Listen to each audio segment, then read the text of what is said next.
everybody to another episode of Speak Now. We are back. It is episode 2 of season 2. The NFL season is underway. We are entering into week 2.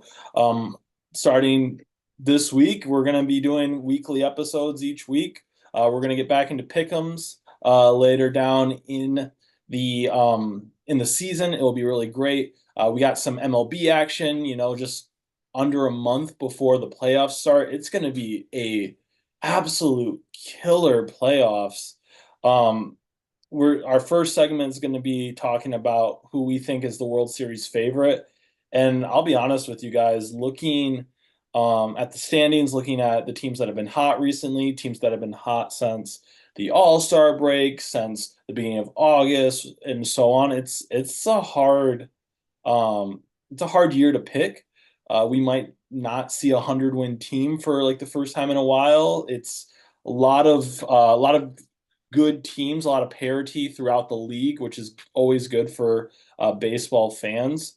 But yeah, what are you guys looking at? Who's your team that you think is gonna go all the way this year? We'll start with you, Eli.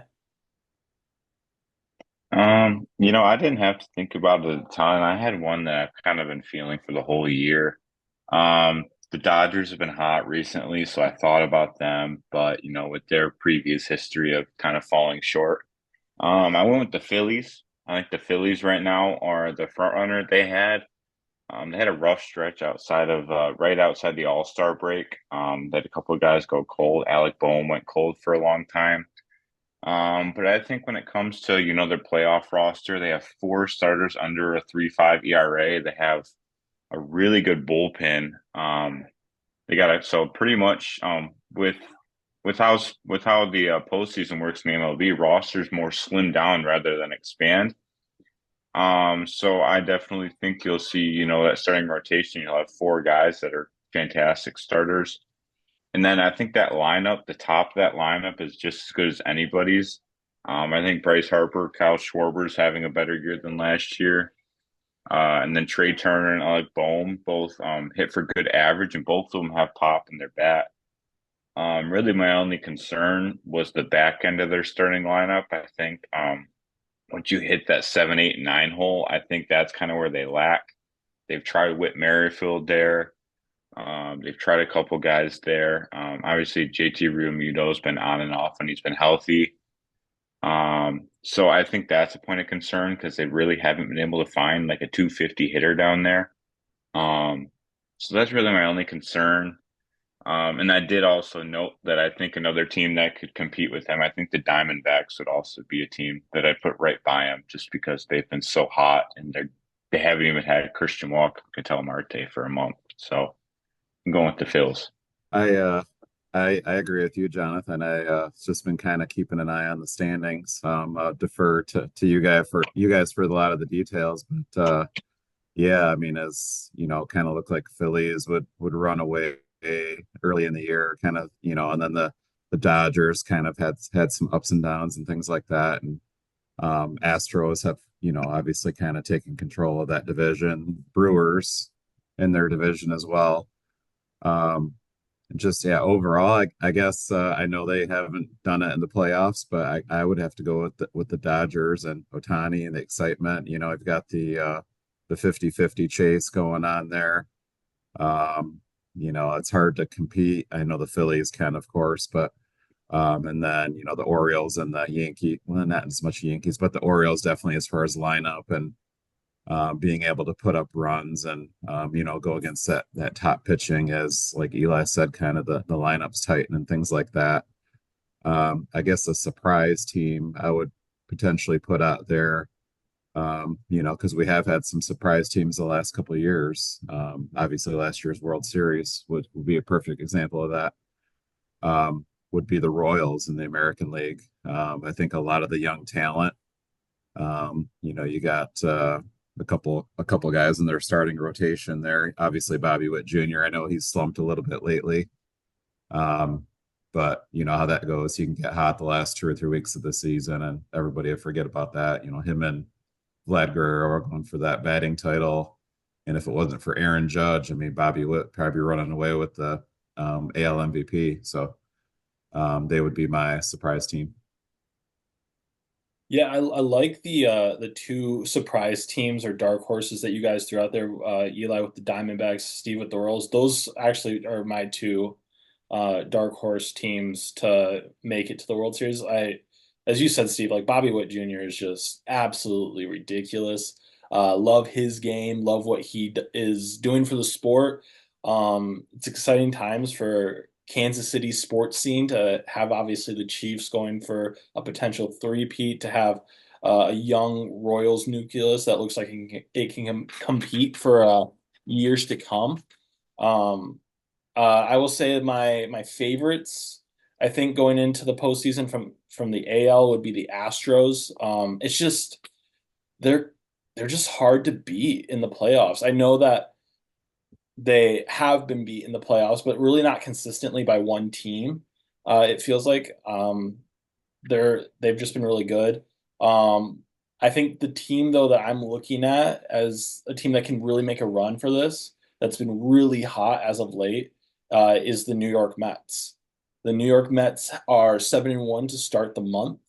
Um, they've been like 18-8 over like the last 30 days, something like that. Like Francisco Lindor has been crazy, Pete Alonso, Sean Manaea, David Peterson on like the pitching side. It's just this team is getting hot, and this could be a team that you see make a run for it come playoff time. It's really hard to bet against the Dodgers, I will say that, and it's really hard to bet against Shohei, whereas like the Dodgers haven't been productive when it comes to playoff time. Shohei is shown that he is clutch.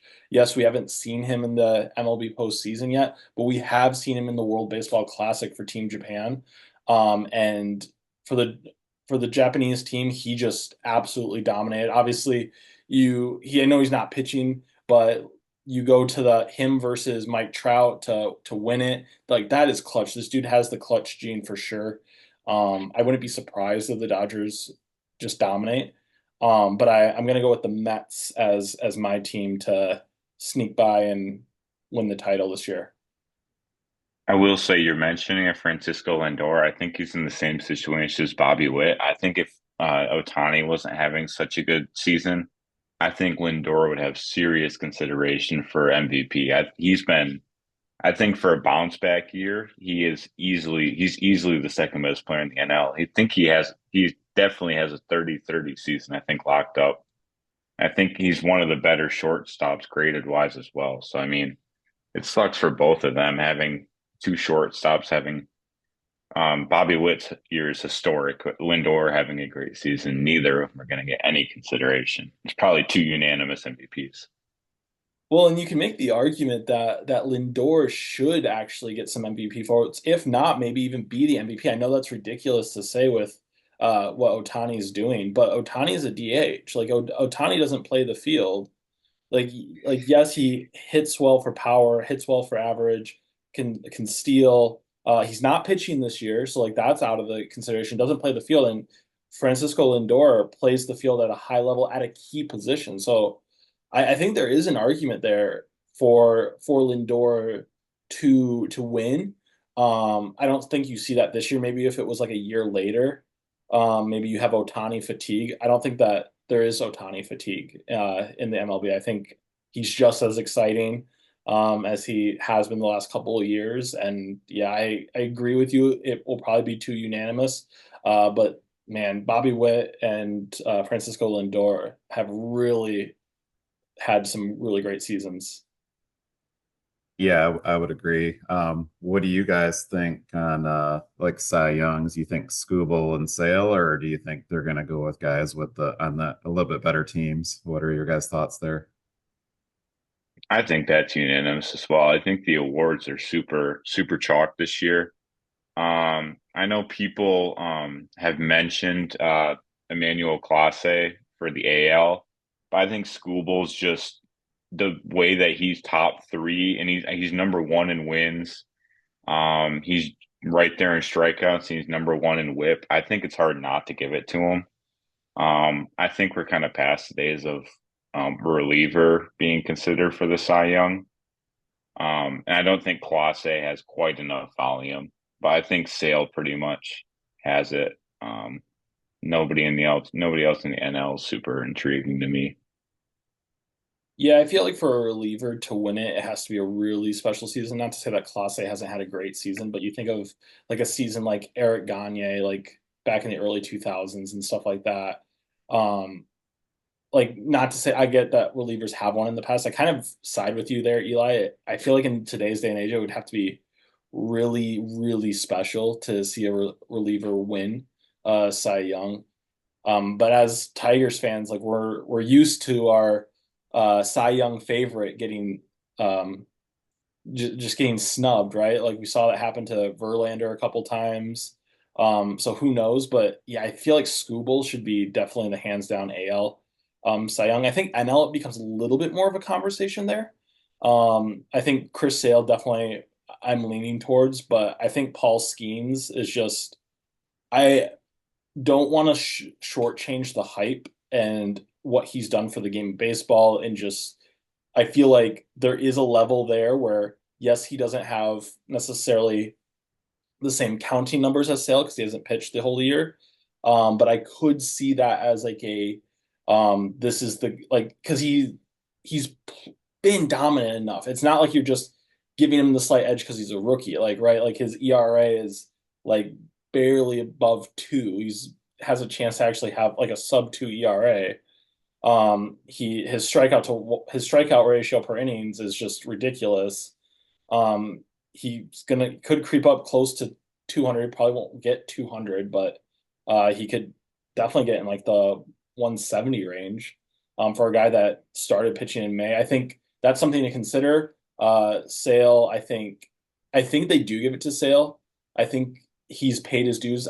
You see this in a lot in sports where you have guys that have been really good consistently for years and just never quite got their shot. I know Sales had injuries the last several years, so I can see this being like a year where they reward Sale. And as like you and I were talking about earlier this week, earlier last week about whether or not Sale's a Hall of Famer, I think definitely adding a Cy Young boosts that talk into him potentially being a Hall of Famer. Yeah, I mean, I mean, I will say you were on the Sale probably doesn't make it. I was on the Sale does. I think I more lean towards he will make it. So that'll be interesting. It'll be interesting. Go Tigers this last month. How about that? They win today. I think they could bring it down to two today, which would be unbelievable with how the season was going a couple months ago. So go Tigers. We got to go. We got to deal with Tyler Montero pitching tonight. So we'll see how that goes. But any other thoughts on MLB, or should we move right into the NFL? I'm ready for the NFL. Let's do it. All Yeah, right. let's go. Well, it was an interesting week one to say the least. Excitement levels were high. And I tell you what, there were some games I was really excited for that severely disappointed me. It was a weird week. And I think the stat I'd like to just bring up right away, I saw this today that was baffling to me. But the average passing yards per game out of quarterbacks, week one, 188.3. That right there was I knew the offenses were bad in week one. Only 40 passing touchdowns thrown the entire week one as well. Only 2.5 average per game. And I mean, I think that's the first thing I got to bring up. The offenses were not great at all. I mean, we saw like the Jaguars and the Titans put up 0 point halves. The Jets looked bad. I mean, there was probably, I can only have probably five offenses I would say were fluent this week. There were some that put up decent points, like the Packers put up good points, but I don't really think they looked fluent. I want to hear you guys' thoughts because for me, watching the offenses play, I was astounded by the defense this past week. Yeah, I would agree. I mean, if you look at a lot of the new quarterbacks that were out there, you got a lot of running quarterbacks, a lot of young quarterbacks. So you got a lot of Jacoby Brissett, Caleb Williams, Justin Fields, a lot of these guys that aren't super accurate. I mean, they can kind of manage the game. But you had a lot of that. You saw a lot of guys just missed. You saw a lot of like high profile wide receivers or even rookies like Marvin Harrison Jr., Chris Olave, Amon-Ra St. Brown. I mean, even the Lions weren't crisp on offense when, as far as last year and the year before, putting up 27, 30 points a game. You didn't see any of that. So I agree. I mean, I think there was only two 300-yard passers. And I mean, I think we can all agree I believe the best defender went down. Well, the best defender was traded away from the Panthers, and they had another guy go down in that game. Their defensive end, Derek Brown. They're just awful. The Commanders' defense is just awful. So I mean, really, the two big, the Saints and the Bucks put up big numbers, but I mean, I think most of that was matchup based. So I would 100% agree. And if you watch these games, kind of the defenses, it's just size and speed, and everybody's throwing, four safeties out there, three safeties out there, linebackers. You got the Eagles. You look at, there's probably one or two guys over 280 pounds out there. You got, Georgia squad on defense, but they're just running around all over the place. And, defense is adjusted. Like 10 years ago, you'd see three or four guys at the end of the year have 5,000 yards passing. I don't see that happening again, or at least for a while until things change. So, 100% agree on that, Eli. Yeah, definitely. I know Eli and I were texting throughout the games on Sunday about just how sloppy everything looked. And I think obviously you see that as a result of what the preseason has become, which I'm sure like the NFL, I don't know if they do anything about this in the offseason or if this is something that maybe if this trend continues where it's like they look at, I know that they want to make it a 2 game preseason, 18 game regular season. I feel like this almost works against that just because it's like you're getting less time. It's just the quality coming out the gates just is garbage for the most part. Like there are teams that like I'm low on that I probably shouldn't be low on, but it's hard to tell which of them were just because they haven't played in the preseason. Like I feel like that's the Lions. The Lions didn't play their starters really in the preseason. Uh, they're going to be just fine. But so a team like the Ravens, I think, has actually legitimate offensive line concerns, and yes, that will probably get better as the year goes on. But I think you looked at what they did on offense, and that was cause for concern for a team that should be an contender for at least the championship game. And then it's like I don't even know if they make the playoffs. Looking at the team that I saw, I didn't get it's against Patrick Mahomes, it's against the Chiefs, but just certain things about um just their game, and we can get into that. I can definitely break that down a little bit later with one of my hot takes. I mean, talking about bad quarterback player, just one of my notes is that Justin Fields is not a starter. I know a lot of Steelers fans and I'm sure just NFL fans wanted to see Justin Fields tear it up and just claim the starting role from Russell Wilson. Dude, watching that game was hard. He's more athletic than Kenny Pickett, and that's why they won. But I mean, he did his job. He really didn't turn the ball over, for the most part. Like gave them a chance to win the game. But I mean, you saw a lot of what you saw in Chicago, where his reads are not great. He's scrambling probably a little bit too soon. And I get that he can do things with his legs, but he's a backup quarterback. I think that's something you saw. I think Caleb Williams could easily be like Fields 2.0. One of my notes is he a franchise quarterback or Fields 2.0? It's way too soon to judge that, but he's inconsistent. He's inaccurate. You saw that decision making was questionable. Saw that from Justin Fields, even though he's got great athleticism and could be potentially great. The guy he went against, Will Levis, franchise quarterback, or a poor man's Brett Favre. It looked a lot like a poor man's Brett Favre in the game against the Bears. Just his decision making. He's got an arm, man, but his decision making is just super questionable. Jalen Hurts questionable decision making. Yeah, that's just kind of looking at it was a very like hard to watch offensive uh for if you're a fan of the offense on any of the teams, it was for the most part pretty hard to watch unless you're like a Saints or Bucks fan. And also TB12 was pretty awkward in the booth for the most part.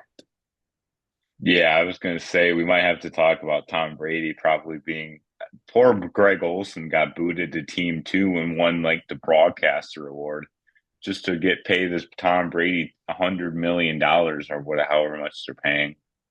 And I think I'd more rather listen to Gus Johnson, and that's real hard for me to say because I can't stand listening to Gus Johnson yell random words like barbecue chicken inside my broadcast every 5 minutes. I mean, it was like, I mean, it didn't help. He got a really trash game to call. Like, I I don't know. He knows a lot. Like he is kind of like he's a poor man's Drew Brees in the booth. I think Drew Brees should get a big contract. And I heard he's interested. He probably heard Tom Brady talk, and he got on the phone with Fox about taking his spot already. Yeah, obviously, like you said, he'll get better. But yeah, I mean, just throwing money just because someone's name, obviously. Another one of the things that I watch and watched this in preseason and just I'm just no fan at all of the whole kickoff thing. I just think it's garbage, to be honest. So you're throwing the potential. I mean, most teams, smart teams, are avoiding it completely. It's I believe I forget which coach it was, but they said, "What are you going to do in the kickoff?" And I think the difference was like 3 or 4 yards difference. He's like, "I'm going to do what I did last year." So, and then you saw a couple of teams that decided to get cute, and I believe you had at least two returns for touchdowns. I forget which two teams there were. So, I mean, you already. I was talking to some friends this weekend, and it's like, if there's normally 10 touchdown returns, you're going to see 20 this year, and it's going to affect games, and it's really gimmicky. People will figure out kind of ways to work through that. Nobody can touch the ball, that kind of thing, and I just think there's got to be something better there. I don't really understand the point of it, to be honest. Yeah, I don't think it moves the needle all that much. I know that they're trying to make it a more engaging part of the game. It just, I agree with you. It doesn't do much. And it ultimately doesn't change much of the game. Like most teams are just gonna kick it out. Yeah, it was awkward. It was clumsy. Obviously, they're learning it still, so there's gonna be some of that. But yeah, not a fan. Would like to see a more dynamic kickoff for sure. Well, you could argue they could almost just keep the normal kickoff and then just maybe move them back 5 yards. Like maybe keep the kicking team, like the players, at the same spot they were originally. Which it's not quite like the dynamic thing where the players are right next to each other, but keep them separated, but keep them 5 yards in front of the kicker and move the kicker back 5 yards.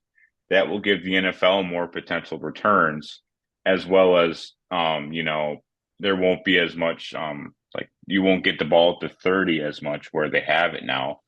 I think that could be more effective rather than placing the players so close to each other. I think that's my biggest issue. Like you have these players 5 yards apart.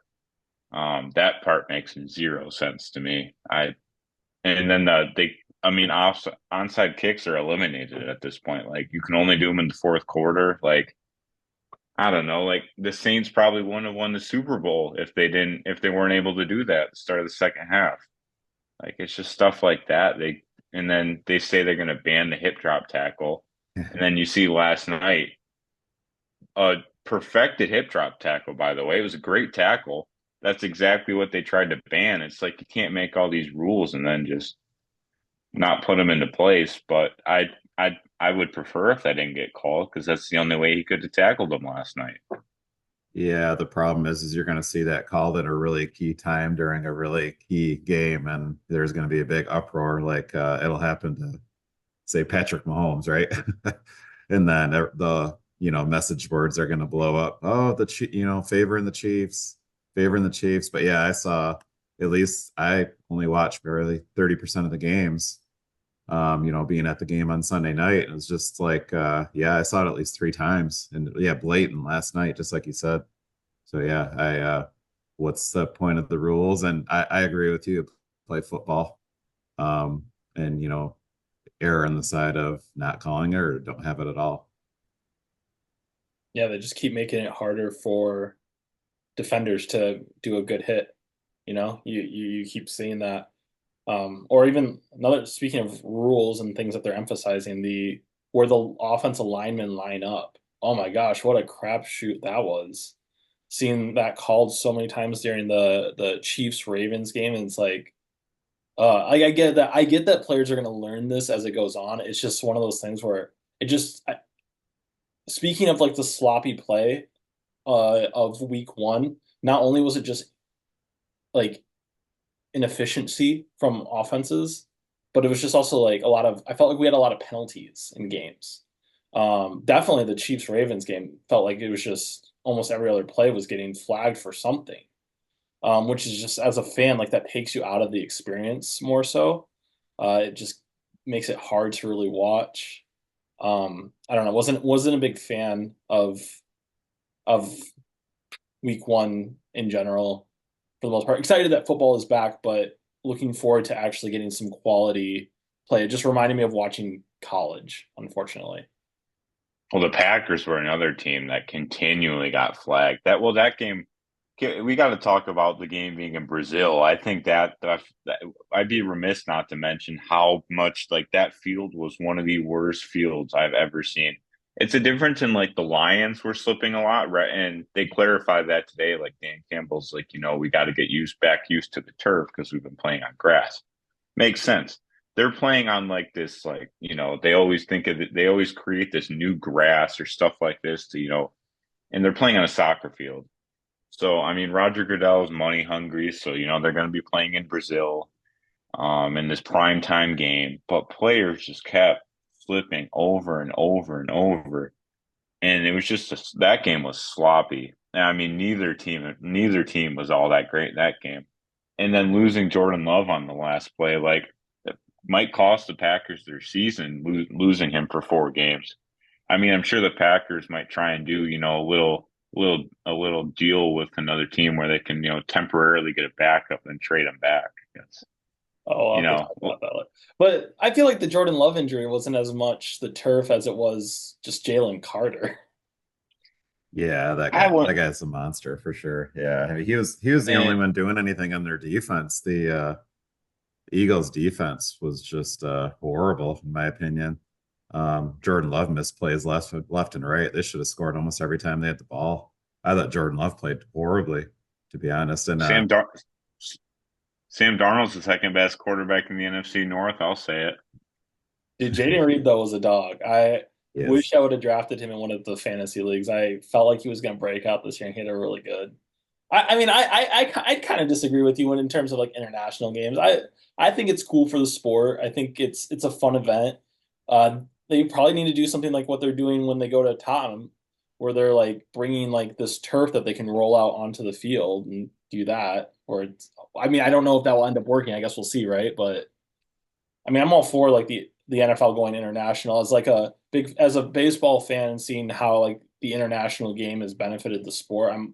Dude, I would love to see the NFL get that where you get like international players that actually for the most part make a difference. Whereas like nowadays it's just feels like kind of gimmicky draft picks. If I'm being honest, like awesome for them to make it. They just normally don't do anything. Like it's a few and far between, but I don't know. I'm for it. But yeah, I will say one of my hot takes as we last 10 minutes before we take a break. One of my hot takes is about Jalen Hurts, dude. I'm really low on Jalen Hurts right now.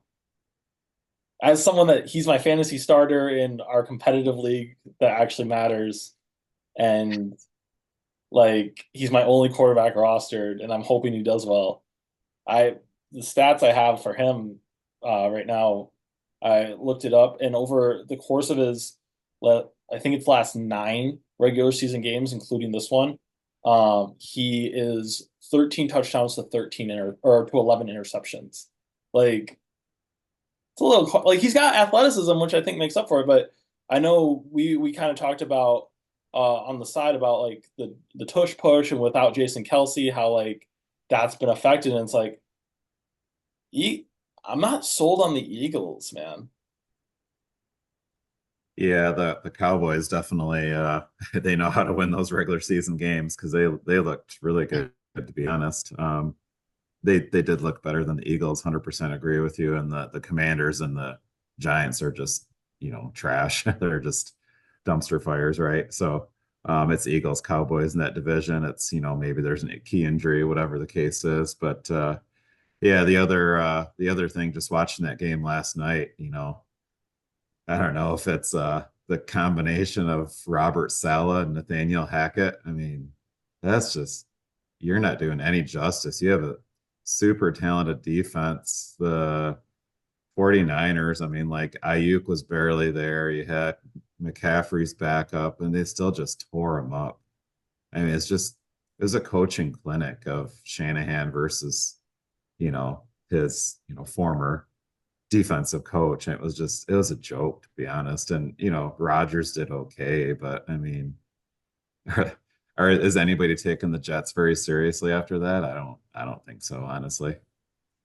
Well, I saw a stat. Rodgers hasn't thrown a 300-yard game in over 20 games, like in games he's played. It's been like, I think it's 24 now. I think the last time he did was against like the Lions in week 7 of like Dan Campbell's first year. Like, we're talking that far ago. I think Rodgers probably should have considered retirement, to be completely honest. I mean, he didn't have his sauces last year with the Packers.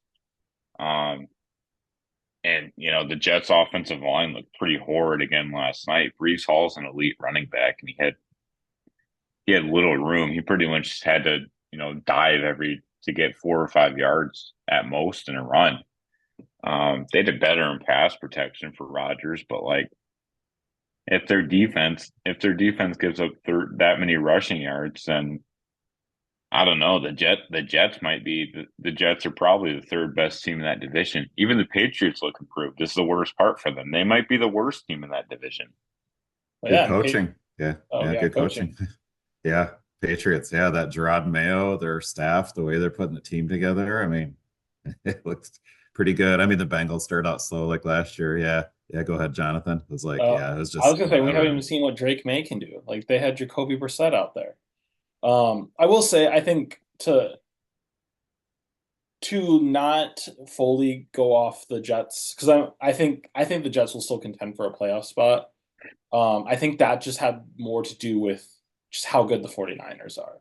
Like I think the 49ers showed that in terms of the NFC they are the top team uh in that conference with like my next two teams would probably be the Lions and Rams. I think like those teams could give the Niners a run for their money, but I think Niners right now it's their conference to lose. I think they were just you saw that they were good on offense, they were good on defense. I mean, without Christian McCaffrey, without with Brandon Ayuk just kind of getting eased back in, they don't have their first round pick in Ricky Pearsall, so it's like I think more so to do with the Niners being just an elite team versus uh, the Jets being awful.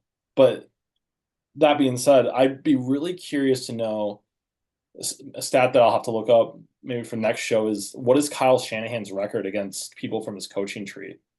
Because like obviously like Bill Belichick dominated his the people that were off his tree, and it's like I wonder if Kyle Shanahan's the same. I don't know.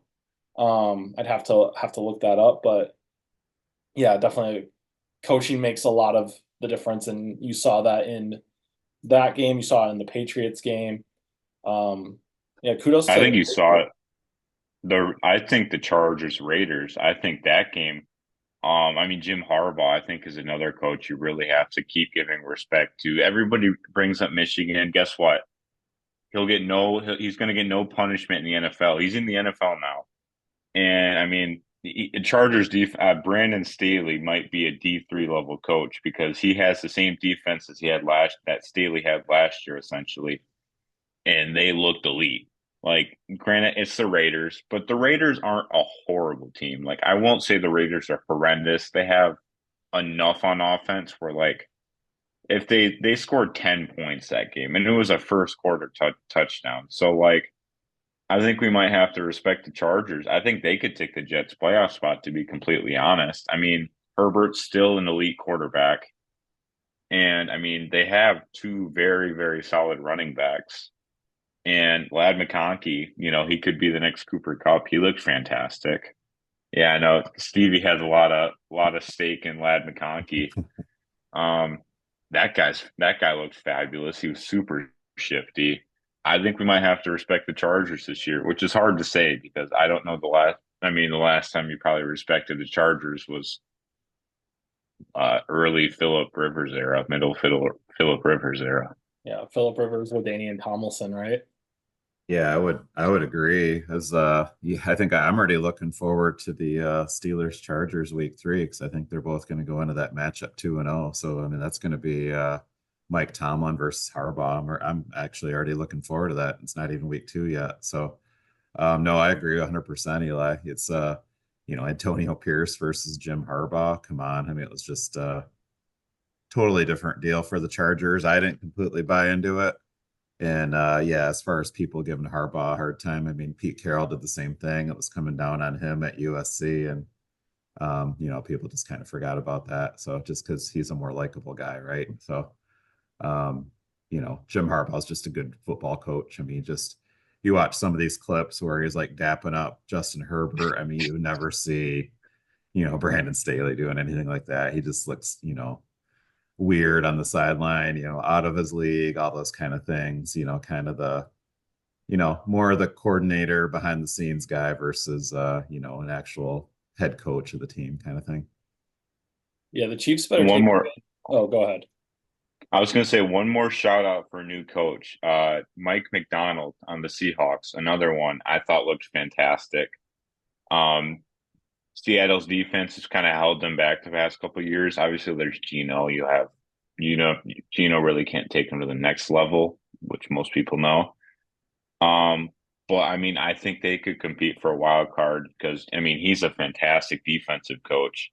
Another great hire. I think this cycle of head coaching hires could be a very, very good one after watching week one. Yeah, I think Byron Murphy is gonna be a dog for them. What I was gonna say is the Chiefs though better take advantage of this year because I think that the AFC West could be just a dog fight in the coming years. I mean, I think the Chargers are probably a year early of competing under Harbaugh. I think next year, looking for the next 2 years for them to be really competitive.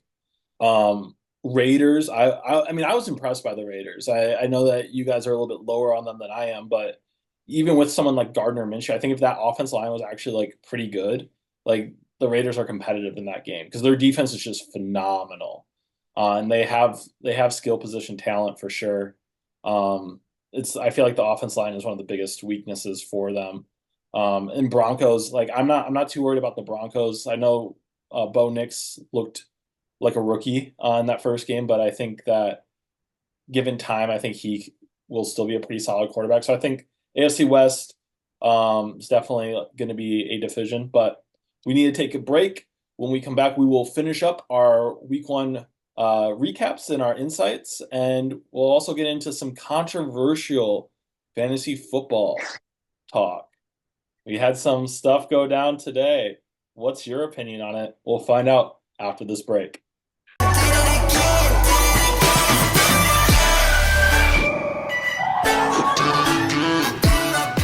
All right, we're back after that short break. Before we get back into talking about the week one NFL season, I just got to shout out Steve right now. Welcome back to the light, my friend. It only took about a whole episode for Steve to be well lit, and here we are. So kudos, Steve. He Um, was in uh, the I'm just getting ready for my really great picks again when we have that episode coming up. So just getting in that retreat and getting that right frame of mind. And yeah, I've was up pretty late being at that Sunday night game, so I'm just getting back into it myself. So yeah, realized it was getting a little dark and turn the old lights on here. So yeah, I'm back. guy went on an Aaron Rodgers retreat. Probably took some Awasoka while he's at it. Careful there, buddy. Oh, all right. All right, so week one, we haven't talked about as much our teams that we love so dearly.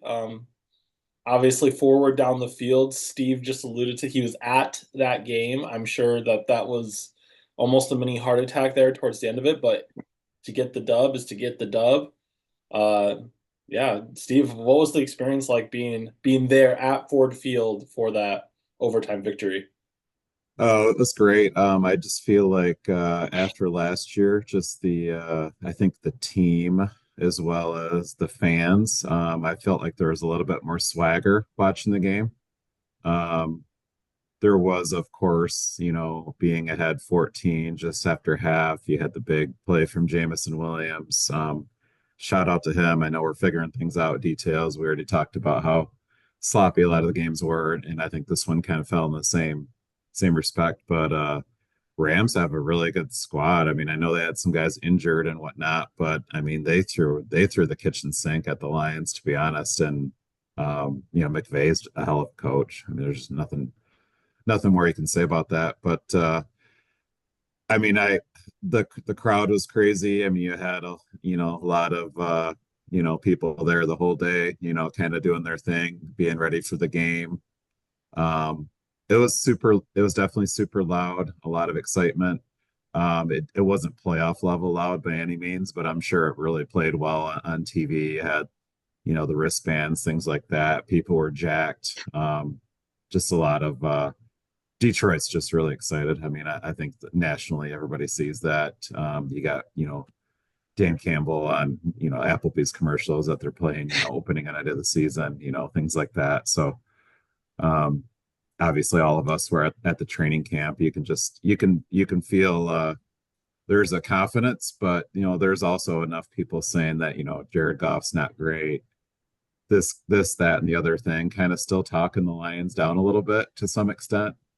And, I don't disagree with you. The 49ers are probably still at the top of the NFC power poll, but I mean, they have some guys that are getting older. I mean, their window's kind of closing. They're going to have to pay Brock Purdy. I mean, I don't.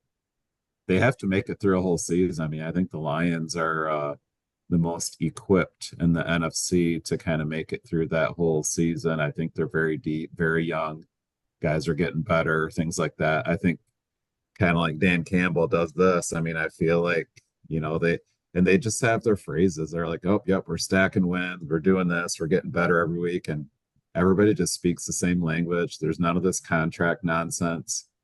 I mean, it's just everybody's on the same page. You don't have the Brandon Ayuk, the Dak, the CD Lamb, the Jamar Chase, all the stuff with the contracts. Brad Holmes is smart. He's like, I can wait and we can make this go out, social media out there.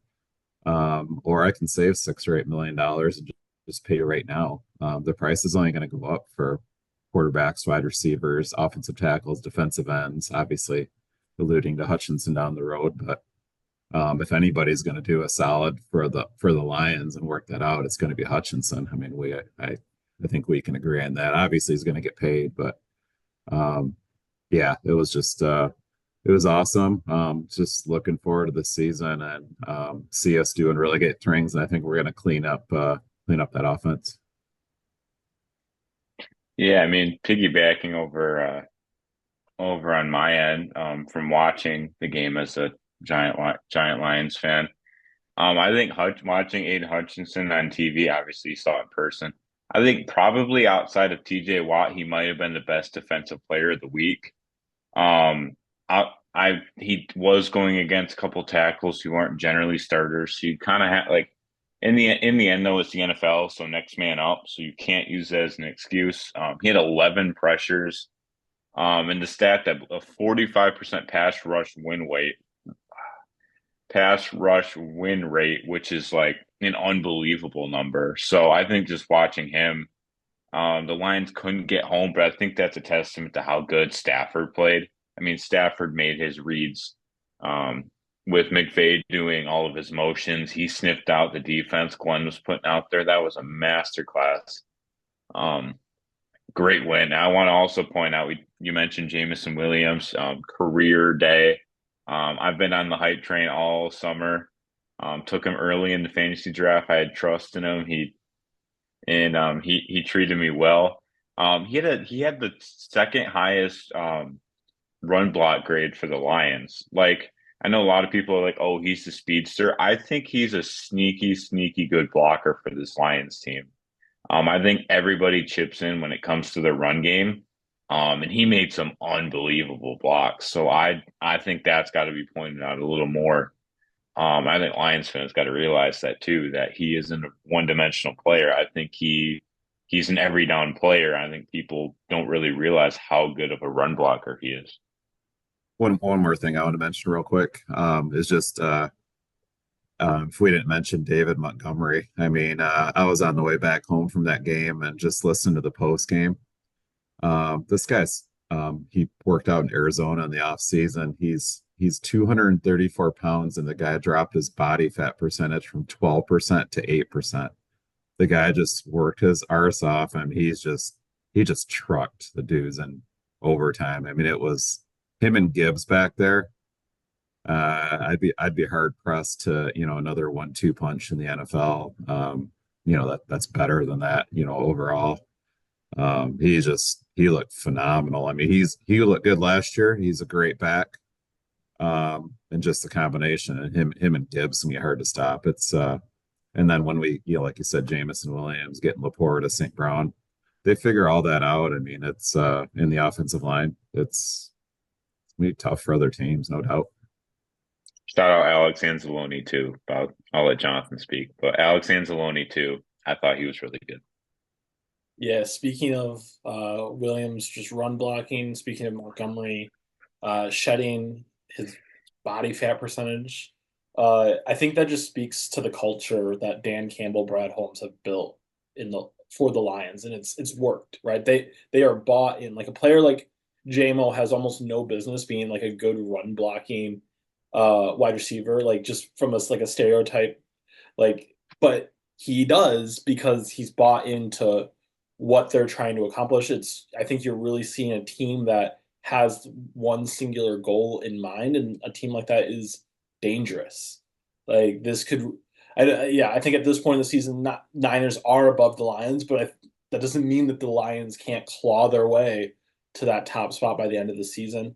Being over here at Jones' house for like the last week, she has Roku, so I've been able to watch Rich Eisen's show daily. Love watching him. He was in Kansas City last week leading up to the draft, and one thing that they were talking about while they were in Kansas City is what is the one team that you think can look at the Chiefs in the eyes in the playoffs, Super Bowl on the line, three-peat on the line, stare them directly in the face, have no fear, and just punch them right in the face and take it. And it's the Lions, right? They did it last year with the home opener. We saw that. Like this team has no fear. They're going to be dangerous. I'm excited for you guys to get to experience all this success and the success that's going to come. As like a Steelers fan, like knowing how much that means and how awesome it is to actually see like a good culture be a part of your team is just something special. And I wish that more teams that were firing head coaches trying to build winning programs would actually focus more on the culture as opposed to let's go get like the next genius here or whatever next specialist here, because I think you've seen that like Dan Campbell is no offensive mastermind, he's no defensive mastermind, he's just a guy that cares about his players very deeply. He can motivate them to run through like 10 brick walls to the finish line. They want to win for him, like, and yeah, he's learned and grown actually as a coach. He's gotten much better with like just game management than as opposed to when he first started, right? Um, which speaks to his own work ethic. But he has built a culture, and that culture has really propelled them to success. Yes, he has good. Yes, Ben Johnson is a good coordinator and stuff like that. But as opposed to like these other teams that are just trying to get like the next genius at whatever defense, offense, next mastermind. It's like how much more is it actually about the culture? Like look at the teams that are actually sustainably successful. What do they all have in common? They have a really good culture. The Chargers, that's why they're going to be just fine with John Harbaugh. Like he just brings such a good culture. Andy Reid has a good culture. Mike Tomlin has a good culture. Uh, so it's like, yeah, kudos to you guys. Super excited for you. Less certain about my team, the Steelers. Said it before the break. Justin Fields is not a starting quarterback. Um, I do. One of my hot takes though is I do think that they're going to win this division after week one. I know it's early. Just their defense is so good, and it's only going to get better. I know a bunch of Steelers fans online were complaining about Patrick Queen, saying we wasted the money and he was so quiet. And I'm like, it's one game. Like, sorry, Cam Hayward, he's back. Happy to have him. Alex Highsmith, TJ Watt are going to be game wreckers. Minka's all over the field. Joey Porter Jr., year two is exciting. Dante Jackson with the pick. Like that defense is going to propel them to victories. Najee looked really efficient. I know he finished the day, I believe, 20 attempts for 70 yards, but he was at 60 at 12. So it's like the end of the game, they just kind of like didn't get as much, but for most of the game, he was actually getting good chunks of yards. He looked fresh. I'm excited for him. Pickens proved that he can be the focal point in an offense and can get open or can, even if he's not open, can still catch it. Sorry, that was not a push off. I know it's because it was the two hands, but that wasn't a push off. I think he should have got that. In Boz we trust, 6 field goals, tied franchise record. Reminding me of watching the Kansas City playoff game several years ago with Alex Smith leading them, and they won it like 15-10, I think, because Boz had 5 field goals. Steelers couldn't get a single touchdown, and that's like the Killer B era, which is sad. Um, but yeah, looking at Ravens offensive line, I think is going to be the death of them. Um, I believe it was Harbaugh, John or Jim. Well, I said John Harbaugh earlier about the Chargers. Sorry, Jim Harbaugh. John Harbaugh for the Ravens. I believe said earlier this week or at some point that they didn't sign Henry to be a 20-30 carry back. And I'm sorry, that's just not who Derrick Henry is. Derrick Henry is not at his best if he's only getting 10 to 15 carries a game. And if they keep putting him next to Lamar in the shotgun, oh, dude, he can't get any steam. He likes to be able to get some steam going. Lamar showed that he has deficiencies as a passer. If he's not running the ball effectively, it's like I'm not scared of Lamar, is what I'm saying. Uh, Bengals, I know that they start slow, not sold on them, and then the Browns I think suck. So yeah, I'm excited for the Steelers. I think that they win the division. I think that they're like a first round exit. I don't think much has changed, but I'm really excited to see what Russ does. If anything, I'm just happy to have him on the team as a leader. What a night and day difference between him and Kenny Pickett. Like Russ was inactive. He was still suited up. He was hyping up his teammates. Man, just mad respect for him and his game. I hope he's super productive. Hope he can lead them to a playoff win. I'm not expecting it, but regardless, happy to have him here for however long he's here for. Yeah, just a couple things I would add in there. Obviously, I think Steelers need someone to step in as a number two wide receiver. Yeah, at some point. Obviously in a game like that, it wasn't needed. The defense is so good. Like you said, I don't think anyone's going to argue that. And the Steelers can play anybody in that division, go toe to toe. And I mean, they could sweep that division, then they're going to go no worse than 4-2 in that division. I mean, I agree. The Browns are a mess. I mean, they're probably hoping that Watson gets suspended, even though I heard that's not going to happen, or they can get out of that contract eventually. And it's just slowly bringing them down. I mean, they didn't really take that step up last year until Watson went down and Flacco took over. So 100% agree on the Ravens. Lamar, exciting, whatever, but you miss Zay Flowers wide open in the end zone at the end of the game for a chance to win that game. Even the last play was a little bit overthrown to likely get that. It's a game of inches, right? So Lamar just couldn't make those plays at the end of the game that Mahomes and even Josh Allen, has had definitely more success in the playoffs and in some of those games. If it wasn't for Mahomes, I'm pretty sure Josh Allen would have a ring on, one of his fingers. So he's definitely, I know we did quarterback rankings, but I think we just got more tape on, Josh Allen just putting the team on his back to win their game. But yeah, the Steelers, 100% agree. Great coach, the leaders, just the guys. I, I think there should be a lot of excitement for the Steelers. I know there's a tough schedule down the stretch and things like that. You know, a lot of those in the media, like Colin Coward, some others, kind of making comments about the Steelers winning 5 or 6 games. I mean, that's just ludicrous. I mean, what has happened to their team that would make them worse than last year, I guess. So I mean, I think it's just when you've had that winning culture for so many years and have had that history, I think people want a piece of that, and they want to see you fail. It's kind of like the opposite with the Lions, where everybody wants to see them win, but as you see them win more, you'll have people that'll you know take shots at the Lions as well. And I think you've already, started to see a little bit of that. So I agree. I think it'll be exciting when Russ gets back. You guys will maybe have to clue me in on that Pickens play, because I had a pretty close fantasy match that I lost, so I didn't know about that one. But anyway, yeah, no, I think it's an exciting year for the Steelers as well. Yeah, I mean I would agree. I think I didn't think Fields was that bad the other day.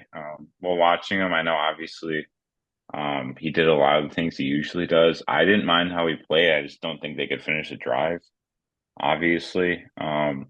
Then going on Patrick Queen, I think people might be underestimating. Bijan really wasn't super effective with the touches he had. He had a lot of touches, and every once in a while he'd get a play going, but really they didn't let him get exposed. Like I think having a Landon Roberts and Patrick Queen both healthy, I mean the Steelers were rolling out like guys who were sitting on their couches playing linebacker last year. If you have that second level of your defense, if you have those starters be effective, I mean we saw it. Their D line is always impressive, but having that linebacker core, I think that elevates their defense. They had some struggles against the run last year. They went against the top 5 running back probably, and I mean they gave up like I think 76 yards and 18 carries, which is not bad against Bijan at all. And then I mean, Deshaun Elliott and Dante Jackson both are really good. I think they both had a pick, if I'm not mistaken. They both look great. I mean, they're thin at secondary, but if they play well and they stay healthy, you don't need to be super deep at secondary. If one of them gets hurt, it's obviously a concern. But I thought those two are fantastic. And then I do think, watching that game, like Clunin and Pickens saying, I just think the rest were they were a little against the Steelers in that game. I'd say I think TJ Watt should have 3 sacks probably. But there was one that was Dante Jackson's fault on there was something, it was like illegal use of hands, I think it was some crap like that. But he had one where he timed up his rush perfectly, and they threw a flag on it because he did it too good. Like he honestly probably had a flawless pass rush where he just jumped the snap, but they thought he went off, and that cost him a turnover, I believe was that play. So I mean, I have no complaints with the Steelers. I'd like to see Fields one more game. It sounds like based off reports I've seen, they are going to give him this week 2. They said Russ is getting better. I don't know how that's going to be. It was kind of a last minute decision week 1. I think it'll be the same. But I would agree with Jonathan. I do think they will win the division as well. Yeah, I'm all for Fields starting this week. Honestly, starting for the next couple weeks if he needs to. Yeah, I was probably a little bit harsh. Like they can win. He's an upgrade over Pickett, which is nice. I don't think he's better than Russ. I was watching a program where they were talking about how it's good for Russ to rest his calf because calf injuries can lead to Achilles injuries. Ultimately, like you saw that with like Kevin Durant, you've seen that with Rodgers and stuff like that. So Even definitely McCaffrey. McCaffrey, yeah, we don't want that to happen. So all the time he needs, as long as they're winning, they should beat the Broncos pretty easily. I think they'd be competitive against the Chargers and stuff like that. Um, so yeah, rest Russ for the playoff. I'm happy to be at this point where I can just sit back and appreciate TJ Watt for how good he is. Um, which I'm sure you guys if you don't already. I'm sure as he continues to develop, Aiden Hutchinson, like he's just going to be so much fun to watch. He already is, but like his definitely not close to his ceiling.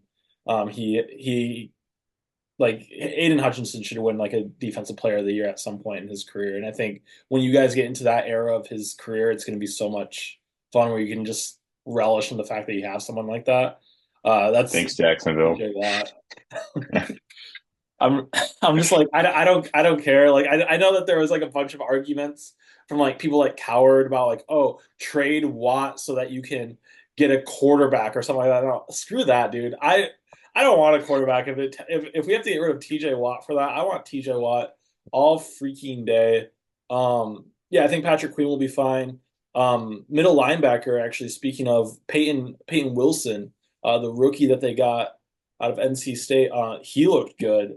Coming off that block to save a touchdown from Bijan was great. Excited for him. Yeah, I believe they held Bijan to under 4 yards a carry in rushing. So it's like that's a huge win for sure.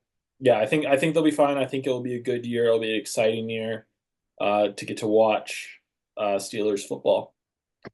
But yeah, those are our teams. Do we have any hot takes before we move to the fantasy football circuit? I got one. I do think after watching this past week, I do think the Bears will be a top five defensive unit. I think last year, at the end of the year, they were a top 10 unit after they acquired Sweat and they had a couple guys develop. I do think they'll end up being a top five unit overall. They'll have a couple MAC games, but I think they'll only have a couple MAC games because I think their offense will be bottom 10. I think they will miss the playoffs still. Because I watching their offensive line still sucks. Their running game averaged less than 3 yards a carry. Caleb Williams, he could develop into a better quarterback, but I just don't think he'll this year. I mean, you saw Trevor Lawrence; he's like the worst quarterback in the NFL his rookie year. Um, I don't foresee that offense really meshing. I think they needed a reset with a new head coach, to be completely honest. So I think they'll win like 7 games. I think it'll be because their defense. I think they're like the Jets kind of last year. I think Caleb Williams is better than what the Jets had at quarterback, of course. But I think I think that defense will give the Lions issues in a couple of years. Um, so I don't know how hot that is after watching week one. They played Will Levis, but I mean they shut him out. They really and they had the muffed kickoff that gave the Titans the ball at the 20. So I mean realistically, they gave up one touchdown and 10 points when it was a um, normal possession for the Titans. So I'd watch out for their defense. Yeah, this might not be a hot take either, but I think we've already referenced them a little bit, but I think the Chargers are going to win 11 games this year. So I'm just looking at you got the Broncos and the Raiders. I feel like that's a sweep for both of them, and I think they're going to split with the Chiefs. You've got I don't know where they finished last year. It had to be third place or last place, probably in their division last year. So you're going to be playing a lot of third place, last place teams, from the other division and the AFC, and then whatever division they end up playing in the NFC. So, yeah, I think we touched on that. The Chargers were kind of a ready-made situation for a coach to come in, and they went big with their hire. And as you mentioned, they've brought in, drafted McConkey. They drafted a best tackle in the draft by far, Joe Alt from Notre Dame. They're just, Harbaugh knows he's got to build in the trenches. He's no idiot. They've got, it's got two guys from the Ravens, Dobbins and Edwards, and, they got other guys in there too that they can bring in. They have, I believe, 3 tight ends, that are all going to see time. They kind of retooled that with Hurst. One guy to watch maybe down the line. His name, I don't remember what his first name is, but I watched the preseason. and Fehoko for the Chargers, I think will do some stuff down the line. He's a tight end on their squad as well. I think they're going to struggle a little bit if they have to get in some shootouts, but they have so much talent on defense, and it's been wasted away the last couple of years. I mean, you saw the game against Trevor Lawrence. I mean, honestly, the Jags are in, not to have another hot take, but I think, they're going to kind of fall on their face. They didn't really do anything to majorly improve their team, in my opinion. And I just think Trevor Lawrence is just okay, maybe above average, just above average. So it's not just numbers. It's just I don't see him doing anything special out there. It's a dump off to Ingram. Their wide receiver room. I know Brian Thomas looked good, so that could be a little bit of a saving grace, but Bigsby and ETN are a little bit underwhelming as far as a running back duo. And um, I just I think Peterson's their coach. He's okay, but he doesn't impress me. With that squad and what they're doing. So yeah, Chargers with 11 wins would be one of my takes. Yeah, I feel like looking back, like that Peterson hire is definitely trying to be a safe hire, and I think you're kind of seeing that they've almost tapped out. I have three hot takes for this year. I'll go in order, uh, starting with like the coolest to like the hottest. I think the Rams are a dark horse Super Bowl candidates. I think Matthew Stafford. What Sunday night proved is that he is still an elite quarterback. It's amazing how quickly we forget that. Like it wasn't too long ago where, like just a few years ago, where they were in the Super Bowl, right? And then had an injury marred season, wasn't that great. And then last year they had Puka and Cooper Cup, and I know that there's been some injuries there, but I think with Sean McVay and just that team, I think Stafford's still an elite arm talent. I'm glad that he was in my top 10 quarterbacks. I think they're a dark horse Super Bowl candidates. Next one is I don't know which order to place them. They kind of go hand in hand in some ways. Steelers win the AFC North. Talked about that. Bengals and Ravens miss the playoffs is my prediction, and I'm saying that because I also think the the East and the South divisions in both conferences run the show for the playoffs. I think at least 9 of the 14 playoff teams come from either the AFC East, NFC East, AFC South, or NFC South. So those are kind of like my hot takes. Ravens, I think the O line is going to be a huge question, and their utilage of Derrick Henry and just Lamar Jackson going forward. I think they've they showed that they're vulnerable. Bengals, I know they start slow, but a loss to a Patriots team that shouldn't be good is definitely concerning, and I think that this could be a year that they just fall flat on their face. And um, to throw out 9 teams from the East and the South that could be in the playoffs: Cowboys, Eagles, Bills, Dolphins, Jets, Saints, Bucks, Texans, Colts. Not even mentioning the Jaguars, who could get hot. I think that those four conf or divisions will be super competitive, and I think we talk about the AFC North being a dogfight. NFC North was supposed to be. I think that the Love injury is going to affect the Packers, make that less of a dogfight. Yeah, yeah, all these divisions. I think the South, both South and East divisions, should be ones we're looking at for playoff teams. Yeah, I think you already saw it in the first week. Maybe they won't win many games. And I think they did at the end of last year. Arizona Cardinals are going to have at least three big upset victories this year.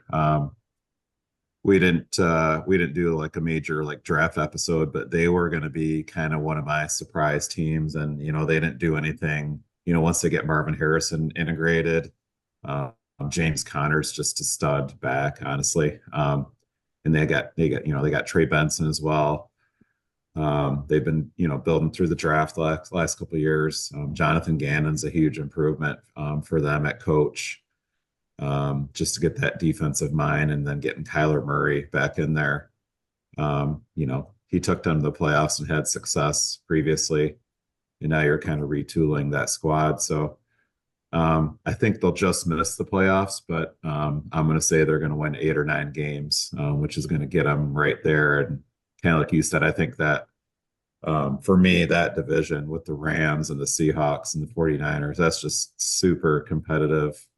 But I do agree that the Rams and 49ers are, the head of the class there. All right, we just Yeah, got. Oh, go ahead, Eli. I was gonna say, yeah, it'll be interesting to see that pan out. Yeah, so we have about 7 minutes left in this episode. Um, we got some fantasy football controversy to run through real quick. Before that, let us know your hot takes in the comments. But yeah, so had some controversy today in Eli's league where he's the commissioner, where we had some players messaging back and forth, trying to trade for one guy had their quarterback injured, who Jordan Love wanted to acquire Baker Mayfield in exchange for Trey McBride for a few weeks and then trade back. That caused a lot of controversy. Eli, the commissioner, rightfully, in my opinion, vetoed that trade. That is collusion. That is the definition of collusion. JJ, if you are watching, um, two teams working together to get a unfair advantage over the rest of the competition. So thank you, Commish, for vetoing that. But we're your guys's curious about your guys' feelings. I know Eli, you took a lot of crap for it today. So yeah, floor is yours. I mean, it's I'll tell you what.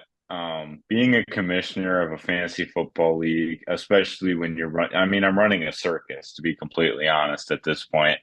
I'm Barnum right now, trying to wrangle all these elephants together, trying to figure out, they want to take it to a vote, um, calling me a dictator, this and that. It's funny because even if we took it to a vote, I'm pretty sure I already have 7 votes. So it's funny that it wouldn't get passed anyway. It's I just don't see how some people don't realize the issue with it. I thought it was a pretty straightforward thing. I mean, you don't I've never seen it in a fantasy football league. I never thought I'd have to deal with it. And I don't know. I don't see how people don't see it's unfair. I mean, you're basically swapping benches, trying to um, you know, make a super team for a week and then trade them back. It doesn't make much sense. Um, yeah, I don't know. It's something. There's always something new where, like, it's one of those things that just baffled me. Because number one, they told me straight to my face. They're like, "Yeah, I'm going to trade him back in about 3 weeks whenever Jordan Love's healthy," and they just expected me to be okay with that. It was interesting. Um, I'd be interested to see what other commissioners, if any other fantasy football commissioners watch this. Um, Please put it down in the comments if you'd agree with what I did, um, and if you'd get called a dictator. There's a couple other things, but this was to let the people know this was probably a 2 hour text thread. Um, I was in class. I probably didn't pay attention the entire class because I decided to respond to this text start consistently. So I apologize, Professor Campbell, but I was not paying much attention. Um, but yeah, I honestly, I responded more than I should have. I should have just made my final statement. I said, if you have an issue, text me. Because I tell you what, JJ has a full-time job, and I better contact his boss and let him know he was due busy commenting for 2 hours on the clock. But yeah, his Twitter poll also was in favor of me, so that's funny. Yeah, I think it's really cut and dry. I mean, yeah, I've run my league for I think 26 years now, 27 years. So you just, my experience is you have a set of rules, you send those out every year. As things come up, you do have to take charge and you have you know, whoever it is that's assistant, whatever, if you're making trades or things like that, because if you let things like this go, it's absolutely collusion. I don't need to belabor that point anymore, but um, it just if you let things like this go, it just leads to one thing after another that someone else is going to try to do, or it's really why I don't. we're in some leagues together. I wouldn't typically trade with you guys. And if I do, it has to get approved by other people, things like that. Cause I don't want to be a part of that and anything like that. I want to win on my own picks, things like that. So doing things like that, trading back and forth, sharing teams, it's just, I don't know. It's yeah, I don't know. I don't know why that would come to your mind to do that, quite honestly, especially after week one of the season. That's kind of what baffles me. I mean, if I was going to try that, I'd, try something right by the trade deadline or, the guys. And again, I wouldn't do it, but, it's the team's failing, things like that. So just having, like you said, just contact the commissioner directly. Even player trades, rules in place. The rules are very clear, things like that. So, yeah, it's kind of it's definitely a new one. I did a search, I saw it out there, and I would say 98% of the comments would agree with what you did, and people just move on. And everybody, if they think about it, recognizes that yeah, it's kind of ridiculous, to be honest. Yeah, ultimately it sets a bad precedent too, because like their logic was, well, if everyone can do it, then why does it matter? Well, it's like, well, everyone technically has the ability to just have lopsided trades in that sense. It still doesn't is it's not good for the parity of the league. It's not good for like the competitiveness of the league. Yeah, no, you made the right call there. Let us know in the comments what you guys do in your league if that stuff is allowed. If it is, hey, it works for you. In our leagues, it doesn't fly. But super excited to be back. NFL. We're looking forward to week two. After week two, I think we can get into some picks and start doing that again. So thank you guys for joining. As always, speak now or forever hold your peace. Peace. Peace. Peace.